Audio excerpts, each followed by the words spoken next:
சத்தீஸ்கர் மாநிலம் பாரத் மாதா சவுக் அருகே உள்ள மின்வாரிய அலுவலகத்தில் பயங்கர தீ விபத்து ஏற்பட்டுள்ளது.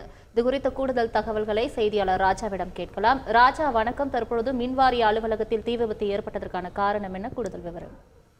வணக்கம். சத்தீஸ்கர் மாநிலம் பாரத் மாதா சவுக் அருகே மின்வாரிய அலுவலகத்தில் பிற்பகல் பெரிய தீ விபத்து ஏற்பட்டிருக்கிறது.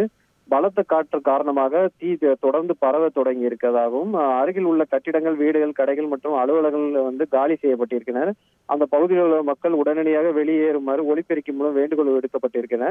மேலும் அருகில் உள்ள பேரல்கள், அதே போல் அங்கே தீ பரவக்கூடிய பொருட்கள் எதா இருந்தாலும் அதுவும் முற்றிலும் அகற்றப்பட்டு வருகிறது. தீயினால் அங்கே உள்ள அந்த டிரான்ஸ்பார்மர்கள் வெடித்து செய்ததினால் மேலும் தீ பரவ இருக்கிறது. அங்கே ஒரு அதிக அளவில் கரும்புகை வெளியேறும் காட்சிகள் வெளியே இருக்கிறது. சம்பவம் குறித்து தகவல் அறிந்து 6 தீயணைப்பு வாகனங்கள் சம்பவத்திற்கு விரைந்து தீயை கட்டுக்குள் வரும் முயற்சியில் ஈடுபட்டு வருகிறது. தீயணைப்பு துறையினர் கொடுத்த தகவல்படி தீயை கட்டுக்குள் கொண்டு வருவது சவாலான காரியமாக இருக்கிறது. தற்போது வரை காயங்களோ உயிரிழப்புகளோ எதுவும் பதிவாகவில்லை. விபத்திற்கான காரணங்கள் குறித்து விசாரணை நடைபெற்று வருகிறது. அங்கு ஏற்பட்ட மின்கசிவு காரணமாக தீ விபத்து ஏற்பட்டிருக்கலாம் என சந்தேகப்படுகிறது. விரிவான தகவல்களுக்கு நன்றி ராஜா. செய்திகளை உடனுக்குடன் தெரிந்து கொள்ள உடனே சப்ஸ்கிரைப் பண்ணுங்க.